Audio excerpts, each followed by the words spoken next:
শুভ রবিবারের সকাল। আজকে সানডে মর্নিং, কিন্তু সানডে মর্নিংয়ে আমার আজকে একদম ছুটি নেই। আমার আজকে বেশি বেশি কাজ। কালকে রাত্রে একটা ভিডিও আমি করে রেখেছি। আজকে আর সারাদিন ভিডিও কিছু করব না, কেননা কালকে রাত্রে আমাদের এখানে কারেন্টের বিশাল বড় একটা ফল্ট হয়েছে সিএসসির, বুঝলে। মানে আমাদের একদম বাড়ি থেকে মানে ঢিল ছোড়া দূরত্ব বলতে পারো, ঢিল ছোড়া দূরত্বে হয়েছে বিশাল। আমি এর সঙ্গে ভিডিও তোমাদেরকে ভিডিওর সঙ্গে দিয়ে দেবো রাত্রিবেলায় 11:30টার পরে। মানে সে বিভৎস বিভৎস। তারপরে তো ফায়ার ব্রিগেড এসে সব ঠিকঠাক হলো। যাই হোক, রাত্রে তো কারেন্ট এসছে, তারপরে কারেন্ট তো আসেনি, মানে জেনারেটর দিয়ে এখন চলছে, মানে সিএসসি থেকে জেনারেটর লাগিয়ে চলছে আর কি। আর এখন হচ্ছে রোববার সকাল। আমার এই সকালে চাটা খাওয়া হয়েছে, চান হয়েছে মানে রাত্রে। তারপরে তো কারেন্ট এসছে 3:30টার সময়। আমরা ছাদে শুয়েছিলাম, আমি আর বোম্পা। আর বাবান তো শেষদির বাড়ি চলে গেল। শেষদিদের ওদিকটাতে কারেন্ট ছিল, শেষদিদের যেদিকে ফ্ল্যাট নিয়ে বাবান শেষদি মাসির বাড়ি চলে গেছিলো। আমি আর বোম্পা তো ছাদে শুয়েছিলাম। তারপরে 3:30টার সময় যখন কারেন্ট এলো, আমরা নিচে এলাম আর কি। নিচে এসে শুলাম ঘরে। তো স্বাভাবিকভাবেই ঠিকঠাক ঘুম হয়নি। সকাল সকাল আমি চান করে নিয়েছি। আর তারপরেই লক্ষ্মীর ফোন যে বৌদি আমার খুব শরীর খারাপ, আমি আজকে আর যেতে পারছি না। যাই হোক, কি আর করা। এমনি চাটা খাওয়া হয়েছে, আর এখনও কোনো কাজ হয়নি। এরপরে জলখাওয়া টলখাওয়া যা হবে হবে সব। আর তার আগে এই টুকটাক অল্প একটু বাসন টাসনগুলো ধুয়ে নিই, কেননা কড়াটা হয়তো না ধুলেও হবে, কড়া আরও আছে। আমার এই ভাতের ডেকচিটা লাগবে, কেননা এখন তো দুদিনই ওই বেশি করে ভাত করছি একসঙ্গে দুবেলাকার। তো এই বড় ডেকচিটা না হলে আমার ভাত হবে না একসাথে দুবেলাকার।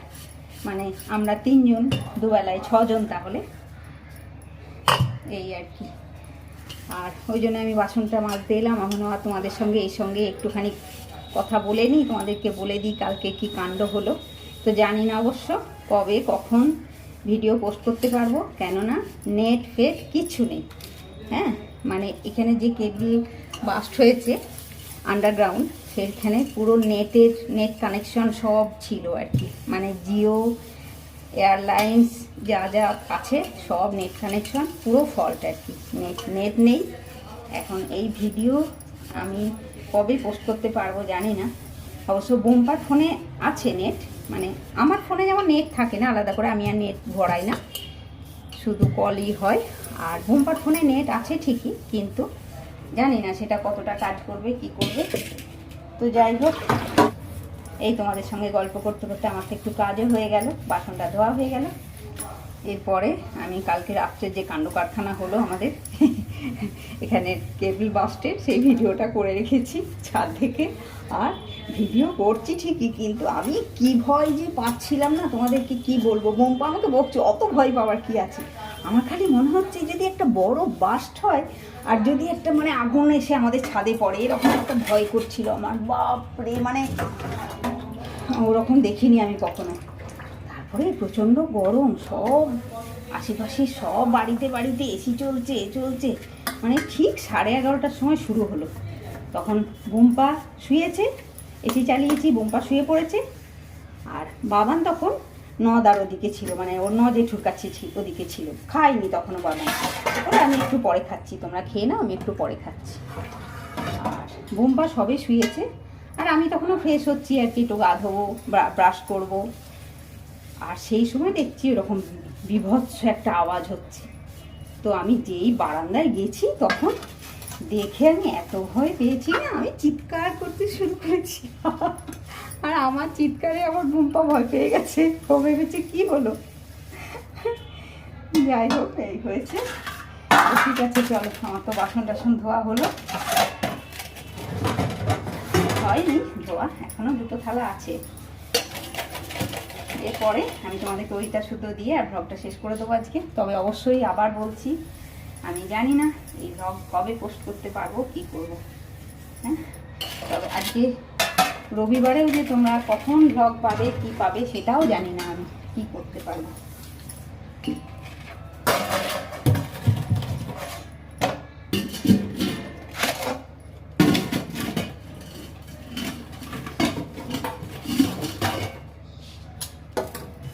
ঠিক আছে বন্ধুরা, চলো, সবটাই তো মেনে নিতে হবে বলো, জীবন মানেই তো চলা, কিছু কি থেমে থাকবে?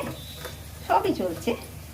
হ্যাঁ, সকাল থেকে চা খাওয়া হয়ে গেছে, চান হয়ে গেছে, ঠাকুর পুজো হয়েছে, সবই হয়েছে, আবার রান্নাবান্নাও হবে।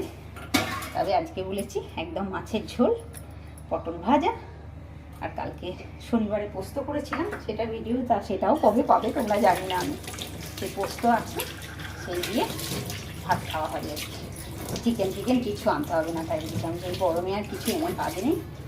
আর বাবানও এখন অনেক ভালো ছেলে হয়ে গেছে, ওকে এখন যা দিচ্ছি ও সেটাই খুব খুশি হয়ে খেয়ে নিচ্ছে। এই আমি নিচে এলাম, খাবার জল ধরলাম। দাঁড়া, তোমাদেরকে আরেকটা জিনিস দেখাই। এই দেখো, ওপরের যে টবটা ছিল মানি প্ল্যান্টে, সেটা আমি এখানে এনে রেখেছি। এখানে তো তাও গরমটা কম দোতলায়, এখানে ওই জল দিয়ে 2-3 বার জল দিয়ে রাখি, এখানটাতে আছে। আর এই খাবার জল ধরলাম, এই দেখো বোতলে খাবার জল আছে, এবার ওপরে নিয়ে যাব। ঠিক আছে, চলো আমি বাসনটা ধুয়ে কমপ্লিট করে নিই, ঝুড়িতে রেখে নিই। দেখো এই কড়াটা শুধু ধুলাম না, রেখে দিলাম, আর বাকি সব ধুয়ে নিচ্ছি এক ঝুড়ি। চলো এবারে ওপরে যাই। দেখো বন্ধুরা, সেই সকালে ভিডিও করেছিলাম, তারপরে কিন্তু আমার আর আজকে ক্যামেরা অন হয়নি। মানে এখন দুপুরবেলা রান্নাবান্না খাওয়া দাওয়া সব হয়ে গেছে, আর এখন একটু বানাবো পায়েস। আর এটা তো পায়েসটা তো অমৃতের সমান হবে, মানে যেভাবে বানাবো সেটা হবে অমৃতের সমান, বুঝতে পেরেছো? তো চলো দেখতে থাকো। আর তার সঙ্গে আমি যে কালকে রাত্রের ভিডিওগুলো দেবো ভেবেছিলাম, সেগুলো কেন দিতে পারিনি, সেগুলো সব গল্পটা করে দেবো। তো শুরুতে আমি গোবিন্দভোগের আতপ চাল একটু ধুয়ে, খুব ভালো করে ধুয়ে জল ঝরিয়ে রেখেছিলাম। সেটার আর ভিডিও করা হয়নি আর কি, মানে অফ ক্যামেরায় হয়ে গেছে, জল ঝরিয়ে রেখেছিলাম।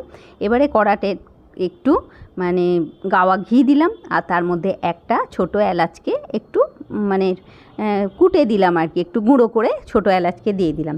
এবারে দেখো এই চালটা আমি ওই মিনিট 4-5 সিমে গ্যাসে নাড়ানাড়ি করে নিলাম। হ্যাঁ, চালটা এবারে যখন বেশ একটু নেড়ে নিলাম, তখন এই চালটার মধ্যে অল্প একটু জল দিলাম এই কারণেই, মানে ওই গরম কড়াইয়ের মধ্যে দুধ দিলে দুধটা খুব জোর ফুটে ওঠে আর কি, চারিদিকে ছিটকে যায়, ওই জন্যই অল্প একটু জল দিয়ে কড়াটাকে একটু ঠান্ডা করে নিলাম, নিয়ে তারপরে দুধ দিলাম। এবারে পায়েসে তো দেখো, পায়েসে যত দুধ দেবে তত পায়েস ভালো, এটা তো সবাই জানে। তো আমি আমার যতটা দুধ আছে সেরকম দুধই আমি দেবো।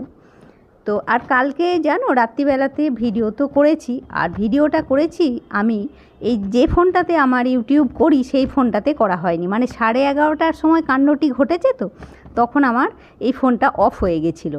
আমি অন্য ফোনটাতে আর একটা ফোনে করেছিলাম ভিডিওটা, তো ওই জন্যেই ভিডিওটা এই ফোনে আর আমি কিছুতেই আনতে পারলাম না, দিতে পারলাম না। তো ওই ফোন থেকে একদিন তোমাদেরকে পোস্ট করে দেবো। দেখো এদিকে আমার বাটিতে আরেকটু দুধ রাখা ছিল ঘন করে, ওদিকে কড়াতে তো চালটা ভেজে দুধ মানে তার উপরে দুধ দিয়ে একটু বেশ ফুটিয়ে নিলাম। এবারে এই দুধটা যখন ফুটে গেল, মানে এটা ঘন হয়ে রাখাই ছিল ঘন করে, তো এটা যখন ফুটে গেল, মানে একটু ক্ষীর মতন করে রাখা ছিল আর কি, দুধটা ফুটে গেল যখন এই দুধটা, তখন ওই কড়াতে যে চালটাকে আমি ফুটিয়েছিলাম, গোবিন্দভোগের আতপ চালটাকে কড়াতে নেড়ে, ঘিয়ের ওপরে নেড়ে দিয়ে ফুটিয়েছিলাম, তখন সেই চালটাকে পুরোটা এর মধ্যে দিয়ে দিলাম। আর গ্যাস কমিয়ে সিমে গ্যাসেই আমার এবারে পায়েসটা সমানে হতে থাকবে। আর একটু নেড়ে দিচ্ছি এই কারণেই, কেননা চালগুলো যেন একসঙ্গে বেঁধে না যায় আর কি, গুটি বেঁধে না যায়। যাক, আমার ব্রহ্মার একটু খাওয়া হয়ে গেল, তার মানে পায়েসটা ভালোই হবে।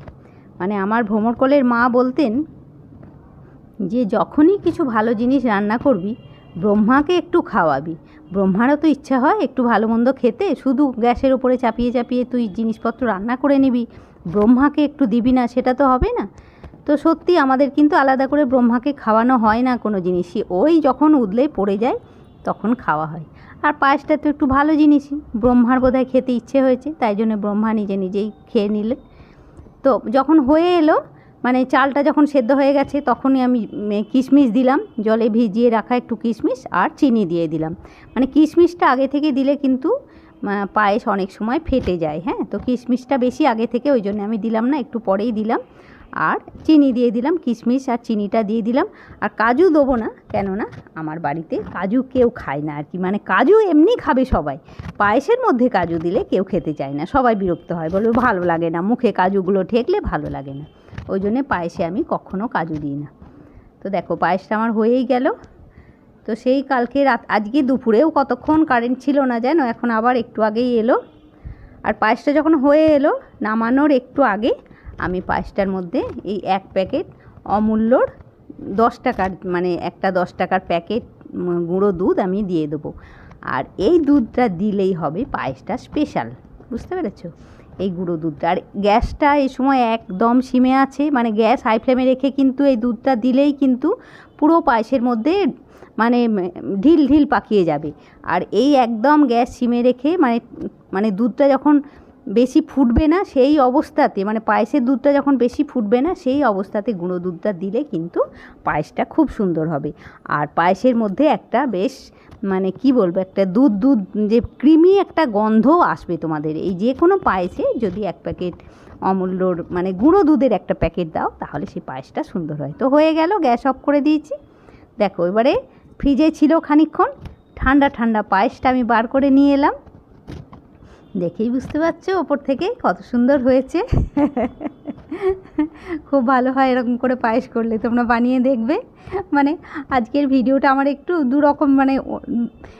দুরকম হলো আর কি। সকালটা একরকম ভিডিও দিলাম, আবার এই বেলাটা অন্যরা একরকম হলো।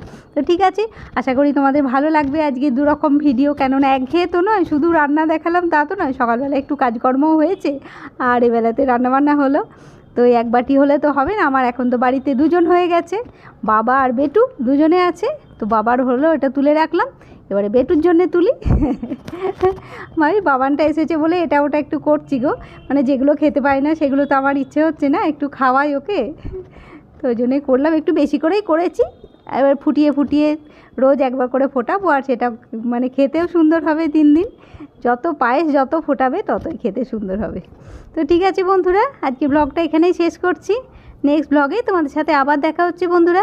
লাইক, কমেন্ট, শেয়ার আর সাবস্ক্রাইব করতে কেউ ভুলো না। টাটা বন্ধুরা।